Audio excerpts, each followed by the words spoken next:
So let's start with the page break, and here we go with the page break option. So this is the first way. We'll go to the page layout tab, right? In the page layout tab, as you can see, the break option, okay, break feature is here. As you can see, just click here, right? And the page break has 3 features and section break has 4 features. So let's see here. Page break, it says the mark the point at which one page ends and the next page begins. So let's see here how it works. My cursor right now is blinking from here, it is blinking here, right? So let's perform this action, break. As we have chosen the page break option, so it divided into 2 pages. This paragraph is divided, and where the cursor was blinking, that next paragraph gone to the next page. This is the page break option.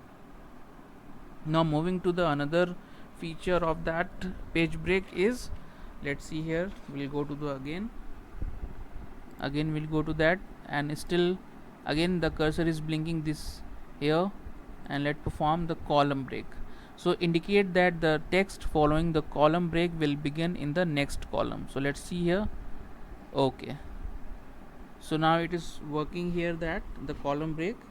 Okay, so this type of break cause the following text to begin at the bottom, at the top of the next column, right? So this is the use of column break. Now let's see another option of the page breaks.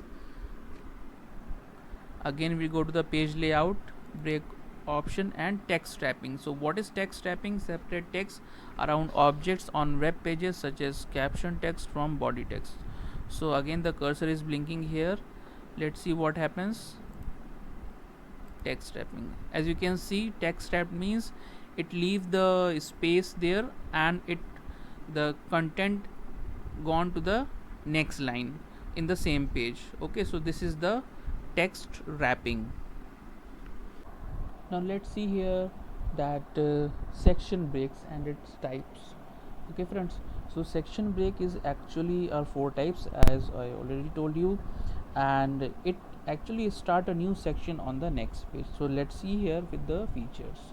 So again we have to go to the page layout, okay, and go to the break option, click here, and next it is here in the, this is the section break features, and it says the first feature says that insert a section break and it starts the new section on the next page. So let's see here where the cursor is. Let me adjust the page. Okay, I am here with the blinking cursor. Now perform this next page in section break, as you can see. So this way the section break perform with the next page option, right? Now moving on to the next feature of the section break. Again bring the cursor here, and let's see here the break feature again. Now the continuous, insert a section break and start the new section on the same page. Insert a section break and start the new section on the same page. Let's see here, just click here.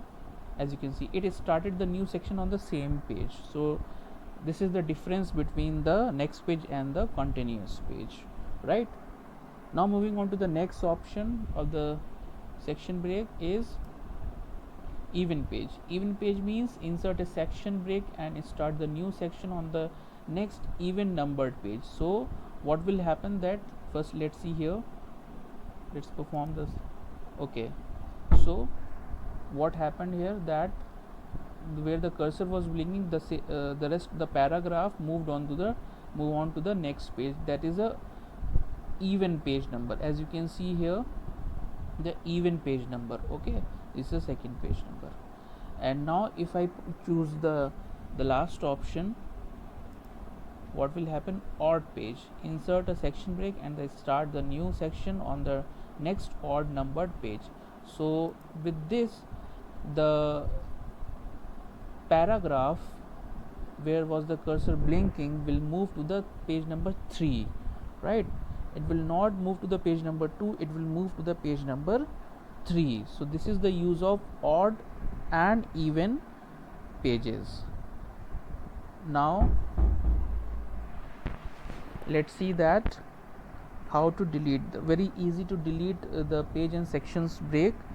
Just click on the section break, page break, and press the delete one. So this way you can perform the delete option.